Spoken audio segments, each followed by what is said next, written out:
সে ছিল ২০ লাখ বছর আগেই বিলুপ্ত হয়ে যাওয়া সমুদ্রের এক রাজা, অথচ আজ তাকেই কিনা শিকার ভেবে ধরার প্ল্যান করা হচ্ছে। এদিকে মোটু ভাই মাত্রই তার সাথে একটা সেলফি তোলার জন্য রেডি হচ্ছিল, ঠিক তখনই সে ভয় পেয়ে ধপাস করে সাগরের পানিতে পড়ে যায়। আসলে এটা ছিল তার বন্ধুদের একটা ফাজলামি, কিন্তু এই ফাজলামিটাই যে তাদের জন্য কাল হয়ে দাঁড়াবে সেটা কে জানত। সবাই যখন মোটু ভাইকে নিয়ে হাসাহাসি করছিল, ঠিক তখনই বিশাল এক হাঁ করা মুখ পানি থেকে উঠে আসে আর গপ করে তাকে গিলে ফেলে। আসল ঘটনা কেন এমন হলো চলুন জেনে নেওয়া যাক। গল্প শুরু হয় সেই প্রাগৈতিহাসিক দানবকে দিয়ে, যার নাম মেগালোডন। লম্বায় এটা প্রায় ২১ থেকে ২৭ মিটার, মানে পৃথিবীর ইতিহাসের সবচেয়ে বড় হাঙর। এর কামড়ানোর শক্তি প্রায় ৩৬ টনের মতো, মানে বিশাল ডাইনোসর টি-রেক্স বা সাগরের আরেক দানব মোসাসরাসও এর সামনে আসলে টিকতে পারবে কিনা সন্দেহ। এদের সাইজ এতই বড় ছিল যে সাধারণ খাবার খেয়ে এদের পেট ভরত না, তাই ধারণা করা হয় খাবার অভাবেই এরা একসময় বিলুপ্ত হয়ে গেছে। কিন্তু বিজ্ঞানীরা বলছেন অন্য কথা। তাদের মতে মেগালোডন বিলুপ্ত হয়নি, বরং তারা সমুদ্রের একেবারে গভীরতম জায়গায় লুকিয়ে আছে। তাদের টিম রিসার্চ করে দেখেছে, আমরা যেটাকে মারিয়ানা ট্রেঞ্চ বা সাগরের সবচেয়ে গভীর জায়গা ভাবি, আসলে সেটা তলা নয়। সেখানে হাইড্রোজেন সালফাইডের একটা মেঘের মতো আস্তরণ আছে, আর তার নিচে হয়তো লুকিয়ে আছে সম্পূর্ণ নতুন এক পৃথিবী। এই ধারণা প্রমাণ করার জন্য এক কোটিপতি ব্যবসায়ী প্রায় $1.3 বিলিয়ন খরচ করে এক বিশাল প্রজেক্ট হাতে নেন। তৈরি করা হয় একটি হাইটেক সাবমারিন। সাবমারিনটি যখন সাগরের তলদেশে সেই মেঘের আস্তরণ ভেদ করে নিচে নামে, সবাই অবাক হয়ে যায়। তাদের ধারণাই সত্যি, মেঘের নিচে আসলেই এক নতুন জগৎ। সাবমারিনের আলো জ্বলতেই দেখা যায় হাজার হাজার অজানা প্রাণী। এটা ছিল পৃথিবীর নবম আশ্চর্য। এই আবিষ্কারের ফলে তাদের সব ইনভেস্টমেন্ট সফল, আর খ্যাতি তো আছেই। সবাই যখন খুশিতে পার্টি করার প্ল্যান করছিল, ঠিক তখনই রাডারে ধরা পড়ে বিশাল এক ছায়া, যেটা খুব দ্রুত তাদের দিকে ধেয়ে আসছিল। কিছু বুঝে ওঠার আগেই ধুম, বিশাল এক ধাক্কা লাগে সাবমারিনে। মুহূর্তের মধ্যে সব সিস্টেম অকেজো হয়ে যায়, আর তাদের সাথে উপরের যোগাযোগও বিচ্ছিন্ন হয়ে পড়ে। বেস ক্যাম্প থেকে দেখা যায় তারা বেঁচে আছে, কিন্তু তাদের অক্সিজেন আছে মাত্র 18 ঘন্টার। এখন প্রশ্ন হলো, মাটির নিচে এই 11,000 মিটার গভীরে তাদের বাঁচাতে কে যাবে? সবার মাথায় তখন একটাই নাম আসে, জোনাস টেইলর, যাকে সবাই চেনে দ্য শার্ক হান্টার বা ওস্তাদ হিসাবে। 5 বছর আগে এই লোকটাই সাগরের গভীর থেকে 11 জনকে বাঁচিয়েছিল, কিন্তু সেবার সে তার টিমের কয়েকজনকে সাগরের নিচে রেখে আসতে বাধ্য হয়েছিল, যারা মারা যায়। জোনাস দাবি করেছিল সাবমারিনে বিশাল কোনো দানব হামলা করেছিল, কিন্তু কেউ তার কথা বিশ্বাস করেনি। উল্টো তাকে পাগল ভেবে টিম থেকে বের করে দেওয়া হয়। এরপর থেকে জোনাস থাইল্যান্ডের এক বস্তিতে সময় কাটাচ্ছিল, কিন্তু তার এই শান্তিতেও বাধা সাধে ডক্টর জ্যাং। তিনি জোনাসকে ফিরিয়ে আনতে চান। প্রথমে জোনাস পাত্তাই দিচ্ছিল না, কিন্তু যখন সে শোনে যে নিচে আটকা পড়া সাবমারিনে তার সাবেক স্ত্রীও আছে, তখন সে আর না করতে পারে না, রাজি হয়ে যায় মিশনে নামতে। এদিকে সাগরের নিচে আটকা পড়া সাবমারিনে মোটু ভাই আর লরি মিলে সাবমারিন ঠিক করার চেষ্টা করছে, কিন্তু তাদের আরেক সঙ্গী চশমা পরা তোশি সাহায্য তো করছেই না, বরং নিজের স্ত্রীর জন্য শেষ চিঠি লিখতে ব্যস্ত। অনেক কষ্টে তারা সিস্টেম ঠিক করে, কিন্তু তখনই আবার সেই দানব আঘাত করে। লরি পেটে মারাত্মক আঘাত পায়, আর সবচেয়ে ভয়ের ব্যাপার হলো ধাক্কায় অক্সিজেন লিক হতে শুরু করে। এখন তাদের হাতে সময় আছে মাত্র 3 ঘন্টা। উপায় না দেখে সুইন নামের মেয়েটি, যে কিনা ডক্টর জ্যাংয়ের মেয়ে, সে নিজেই একটা ছোট গ্লাইডার সাবমারিন নিয়ে নিচে যাওয়ার সিদ্ধান্ত নেয়। সে সোজা সাগরের গভীরে চলে যায়। প্রথমে সব ঠিকঠাকই ছিল। সুইন সফলভাবে সেই মেঘের স্তর পার করে এবং আটকা পড়া সাবমারিন খুঁজে পায়, কিন্তু যেই সে সাবমারিনটাকে টেনে তোলার হুক লাগাতে যাবে, তখনই বিপদ। বিশাল এক স্কুইড বা অক্টোপাসের মতো প্রাণী এসে সুইনের সাবমারিনকে পেঁচিয়ে ধরে। সে আপ্রাণ চেষ্টা করে ছুটতে, কিন্তু প্রাণীটা এতই শক্তিশালী যে সাবমারিন চ্যাপ্টা হওয়ার উপক্রম। হঠাৎ করেই স্কুইডটা সুইনকে ছেড়ে দেয় এবং প্রচুর কালি ছেড়ে পালিয়ে যাওয়ার চেষ্টা করে। সুইন কিছু বুঝে ওঠার আগেই দেখে তার সামনেই বিশাল এক হাঙর, সেই 20 লাখ বছর পুরানো মেগালোডন। স্কুইডটা আসলে মেগালোডনের ভয়েই পালিয়েছিল, কিন্তু শেষ রক্ষা হয়নি। হাঙরটা ওটাকেই সাবার করে দেয়। এখন মেগালোডনের নজর পড়ে সুইনের দিকে। সে লাইট বন্ধ করে পালানোর চেষ্টা করে, কিন্তু সিস্টেম কাজ করছিল না। দানবটা যখন একেবারে কাছে চলে এসেছে, ঠিক তখনই জোনাস সেখানে হাজির। জোনাস তার সাবমারিন থেকে অনেকগুলো ফ্লুরোসেন্ট লাইট বা ফ্লেয়ার ছুড়ে মারে। উজ্জ্বল আলো দেখে হাঙরটা সেদিকেই ছুটে যায়। এই সুযোগে সুইন জানে বেঁচে ফিরে আসে। এরপর জোনাস দ্রুত গিয়ে আটকা পড়া সাবমারিনের সাথে নিজের সাবমারিন ডক করে। সে তার সাবেক স্ত্রী আর মোটু ভাইকে উদ্ধার করে নিজের সাবমারিনে নিয়ে আসে। কিন্তু যখন তোশিকে আনার পালা, তখন মেগালোডন আবার ফিরে আসে। তোশি বুঝতে পারে সবাই একসাথে বের হতে গেলে হাঙরটা সবাইকে মেরে ফেলবে, তাই সে এক কঠিন সিদ্ধান্ত নেয়। সে তার স্ত্রীর জন্য লেখা চিঠিটা জোনাসের হাতে দিয়ে সাবমারিনের দরজা বন্ধ করে দেয়। এরপর সে তাদের সাবমারিন থেকে নিজেকে আলাদা করে নেয় আর সব আলো জ্বলিয়ে দেয়, যাতে হাঙরটা তার দিকে আসে। তোশির প্ল্যান কাজ করে।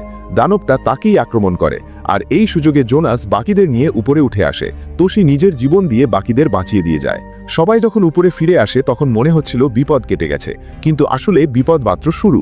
জোনাস আর বাকিরা যখন বেস ক্যাম্পে কথা বলছিল তখন ছোট মেয়ে মেইং কাচের টানেলের মধ্যে খেলছিল।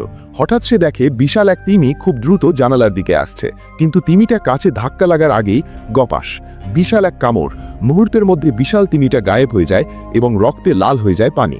জোনাস আর বাকিরা দৌড়ে আসে। তারা দেখে কাঁচের গায়ে বিশাল এক কামড়ের দাগ। তারা বুঝতে পারে মেগালোডনটা এখনো তাদের পিছু ছাড়েনি। কিন্তু এটা এখানে এলো কিভাবে? সাগরের গভীরে ঠান্ডা পানি তো এর আসার কথা না। তখন তারা বুঝতে পারে তাদের সাবমেরিন যখন ওই গরম মেঘের স্তর ভেদ করে উপরে আসছিল তখন তাদের পেছনের তাপমাত্রার কারণে একটা টানেল তৈরি হয়েছে, আর সেই গরম পানির স্রোত ধরেই মেগালোডনটা গভীর সাগর থেকে সোজা উপরে চলে এসেছে। এখন এই দানব পুরো সমুদ্র দাপিয়ে বেড়াবে। পাশে থাকা রাডারে হঠাৎ পি পি করে সংকেত বেজে ওঠে। বেস ক্যাম্প থেকে মাত্র ৩২ কিলোমিটার দূরে দক্ষিণ পশ্চিম দিকে একসাথে ৩টা জাহাজ বিপদে পড়েছে। সবাই মিলে দ্রুত জাহাজ নিয়ে সেই দুর্ঘটনাস্থলে পৌঁছায়, কিন্তু সেখানে গিয়ে যা দেখল তাতে সবার কলিজা শুকিয়ে যাওয়ার অবস্থা। সাগরের পুরো পানি রক্তে লাল হয়ে আছে, আর ভেসে আছে শত শত মরা হাঙর যাদের ডানাগুলো কেউ কেটে নিয়েছে, আর এসবের মাঝেই ভাসছে মানুষের দেহের টুকরো। সবাই যখন এসব নিয়ে আলোচনা করছিল ঠিক তখনই দূরের সেই রাক্ষসে মেগালোডন তাদের টার্গেট করে ফেলে। সবাই বুঝতে পারে এই দানবকে থামাতেই হবে, কিন্তু মারার আগে এটার গায়ে একটা ট্র্যাকার বা লোকেশন চিপ বসাতে হবে যাতে এটা কোথায় যাচ্ছে বোঝা যায়। কিন্তু সমস্যা হলো ট্র্যাকার লাগাবে কে? এত বড় দানবের কাছে যাওয়ার সাহস কার আছে? শেষমেশ ঠিক হয় এই কাজটা আমাদের কলিজাওয়ালা জোনাস ভাই মানে স্ট্রং ব্রাদারই করবে। সে হাতে একটা ট্র্যাকার গান নিয়ে সোজা সাগরে ঝাঁপ দেয়। সাঁতরে দানবটা রেঞ্জের মধ্যে আসতেই সে নিশানা করে গুলি মারে। একদম পারফেক্ট শট। ট্র্যাকারটা গিয়ে মেগালোডনের পাখনায় গেঁথে যায়। কাজ শেষ হতেই জোনাস সংকেত দেয় তাকে তুলে নেওয়ার জন্য। কিন্তু ওই যে বললাম, বিপদ তো আর বলে কই আসে না। পানির শব্দ শুনে মেগালোডন বুঝে ফেলে কেউ তার পিছে লেগেছে। সে প্রচণ্ড গতিতে জোনাসকে ধাওয়া করে। শুরু হয় এক মরণপণ রেস। জোনাস প্রাণপণে জাহাজের দিকে সাঁতরাতে থাকে, আর পেছনে হাঁ করা বিশাল এক মুখ। একদম শেষ মুহূর্তে যখন হাঙরটা তাকে কামড় দিতে যাবে ঠিক তখনই জোনাস জাহাজে উঠে পড়ে। অল্পের জন্য জান বেঁচে যায় তার। এখন যেহেতু ট্র্যাকার বসানো শেষ, এবার পালা এটাকে মেরে ফেলার। সবাই মিলে একটা প্ল্যান করে। তারা একটা শক্ত প্লাস্টিকের শার্ক প্রুফ খাঁচা বা কেজ বানিয়ে পানিতে নামাবে, আর সাথে থাকবে বিষ ভরা বন্দুক। এই বিপজ্জনক কাজের জন্য সুইন রাজি হয়। সে খাঁচায় ঢুকে পানির নিচে যায় আর উপর থেকে বাকিরা রক্ত আর মাংস ফেলে টোপ দেয়। রক্তের গন্ধে মেগালোডনটা সুরসুর করে চলে আসে। সুইন যেই বিষের গুলি মারতে যাবে, হাঙরটা তখনই তার দিকে তেড়ে আসে আর খাঁচাটা কামড়ে ধরে টানতে শুরু করে। হাঙরের কামড়ের জোরে খাঁচাটা দুমড়ে মুচড়ে যাওয়ার অবস্থা। সুইনের অক্সিজেনের মাস্কও খুলে যায়। অবস্থা খারাপ দেখে জোনাস আবার পানিতে ঝাঁপ দেয় তাকে বাঁচাতে। অনেক ধস্তধস্তির পর জোনাস সুইনকে খাঁচা থেকে বের করে আনে। ওদিকে বিষের ক্রিয়া শুরু হয়ে যায়।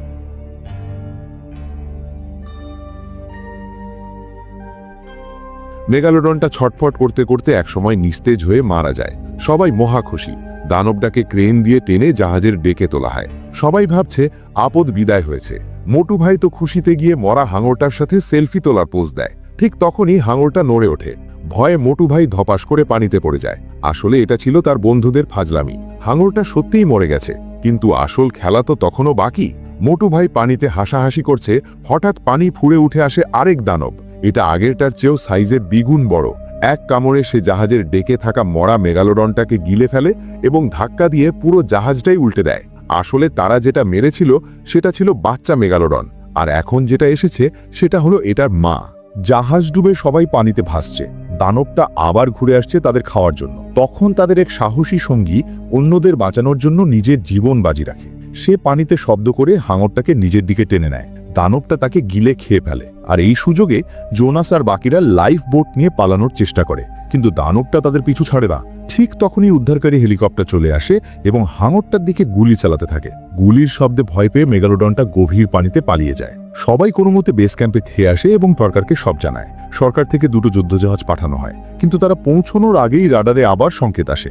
মেগালোডনটা এবার যাচ্ছে সানিয়া বের দিকে, আর সানিয়া বে হলো একটা ট্যুরিস্ট স্পট যেখানে এই মুহূর্তে হাজার হাজার মানুষ গোসল করছে আর আনন্দ করছে। তারা জানেই না তাদের দিকে ধেয়ে আসছে সাক্ষাৎ যমদূত। দেখতে দেখতে মেগালোডনটা সেখানে পৌঁছে যায়। এত মানুষ দেখে সে যেন বুফে পেয়ে গেছে। সে বিশাল হাঁ করে নিচ থেকে ওপরে উঠে আসে আর গপাগপ মানুষ গিলতে থাকে। পুরো সমুদ্র সৈকতে তখন শুধু চিৎকার আর রক্ত। জোনাস বুঝতে পারে এখনই কিছু না করলে সবাই মারা যাবে। সে জানে এই দানব শব্দের প্রতি সংবেদনশীল। সে একটা স্পিকার পানিতে ফেলে তিমির ডাক বাজাতে শুরু করে। প্ল্যান কাজ করে। তিমির ডাক শুনে মেগালোডনটা মানুষ খাওয়া বাদ দিয়ে জোনাসের দিকে ঘুরে যায়। জোনাস আর সুইন দুটো ছোট গ্লাইডার সাবমেরিন নিয়ে হাঙরটাকে মারার জন্য রেডি হয়। শুরু হয় এক অবিশ্বাস্য লড়াই। জোনাস তার সাবমেরিন নিয়ে হাঙরটাকে বিভ্রান্ত করে আর সুইন টর্পেডো মারে, কিন্তু টর্পেডোতে দানবটার কিছুই হয় না।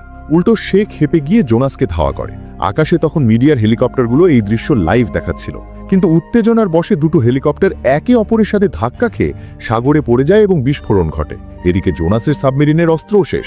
সে তখন এক মরণপন্ন সিদ্ধান্ত নেয়। তার সাবমেরিনের পাখনাগুলো ছিল ধারালো। সে সাবমেরিনের স্পিড ফুল বাড়িয়ে সোজা হাঙরটার দিকে ছুটে যায়। ঠিক ধাক্কা নাগার আগ মুহূর্তে সে সাবমেরিনটা কাত করে দেয়। সাবমেরিনের ধারালো পাখনা মেগালোডনের পেট নিচ থেকে চিরে দিয়ে যায়। নাড়ি ভুড়ি সব বেরিয়ে আসে। হাঙরটা যন্ত্রণায় কাতরাতে থাকে আর জোনাসের সাবমেরিন কামড়ে ধরে। জোনাস কোনো মতে সাবমেরিন থেকে বেরিয়ে আসে এবং হাতে থাকা হারপুন বা বল্লম দিয়ে সোজা দানবটার চোখে আঘাত করে। বল্লমটা একদম মগজে গিয়ে ঠোকে। এতক্ষণে রক্তের গন্ধে আশেপাশের সাধারণ হাঙরগুলো চলে আসে এবং মেগালোডনটাকে খুব খেতে শুরু করে। অবশেষে 20 লাখ বছরের পুরনো এই দানবের সমাপ্তি ঘটে। সুইন এসে জোনাসকে পানি থেকে তুলে নেয়, আর এভাবেই শেষ হয় মানুষের সাথে প্রকৃতির এক ভয়ঙ্কর লড়াই। বন্ধুরা, এই মুভিটির নাম হলো দ্য মেঘ, যা 2018 সালে রিলিজ হয়েছিল।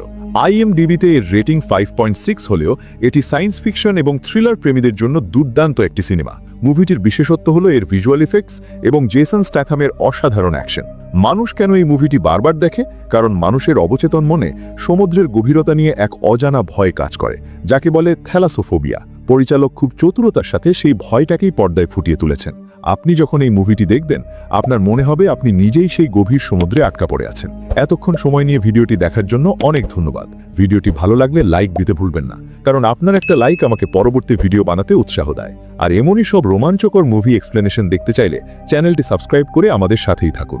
দেখা হচ্ছে পরের ভিডিওতে।